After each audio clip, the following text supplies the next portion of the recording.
Hello and good morning and welcome to week 54, Living with Alzheimer's video. Firstly, I'd like to thank everybody for all their support during and after the cycle challenge. That's been absolutely wonderful and I can't thank you enough.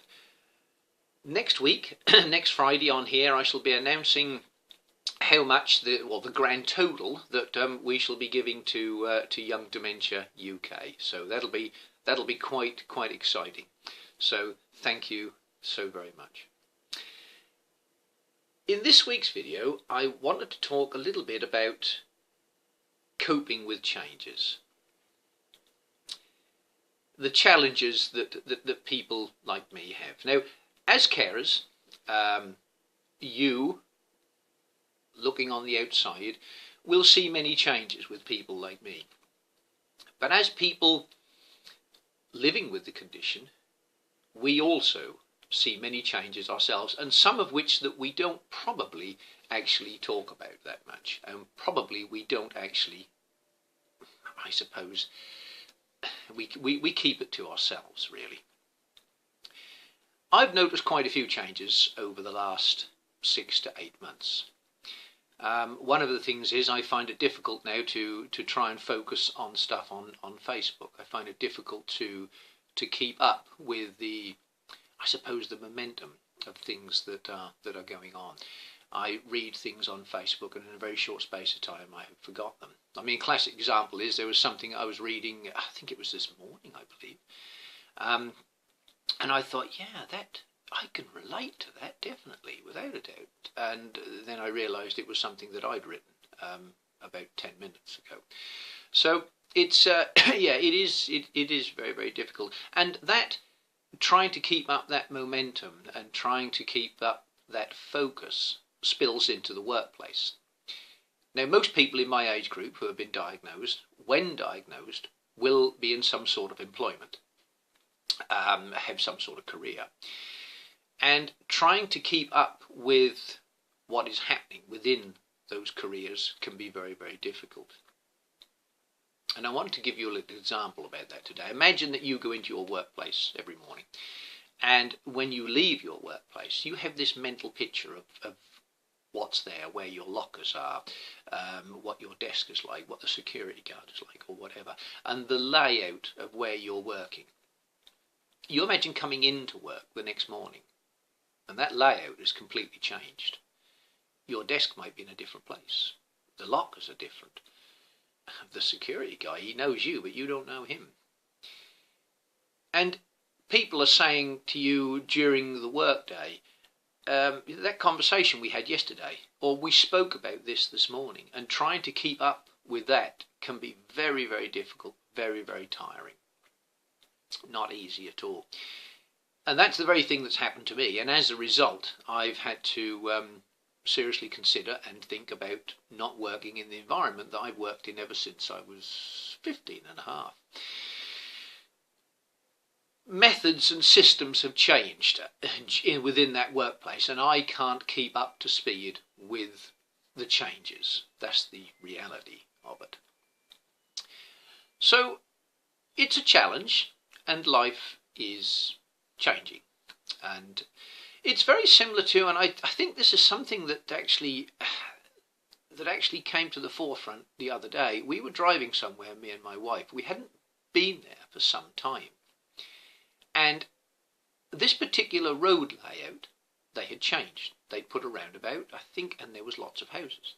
We probably hadn't been there for about 8-9 months, and my wife said, wow, she said, this is different. Where did all this come from? She said, I don't recognise any of this, and yet we know where we are.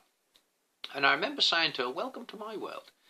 That is exactly what it's like for me. When we're going along in the car, I'm sitting passenger, or when I'm cycling, I think, wow, this seems familiar, but it's not where I think it is.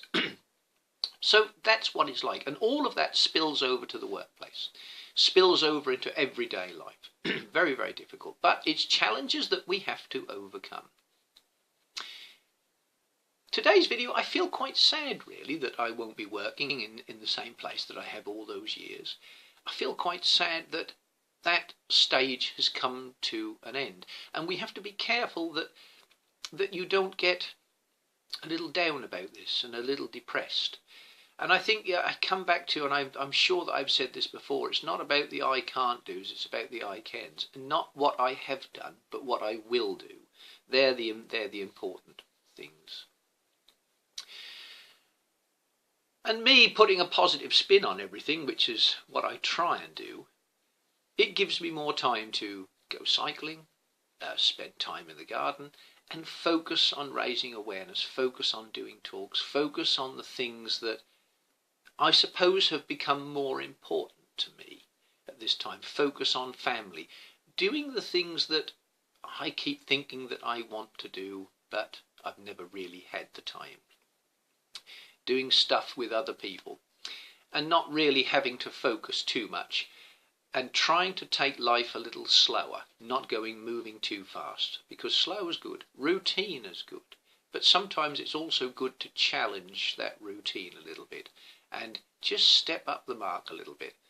And I know that not everybody can cycle across the country, but just challenging myself, and you can challenge yourself every day, all helps fight this dementia. It all helps to give you a little something back that dementia has taken away. It just helps us just to claw a little bit of dignity back, maybe. So that's today's video.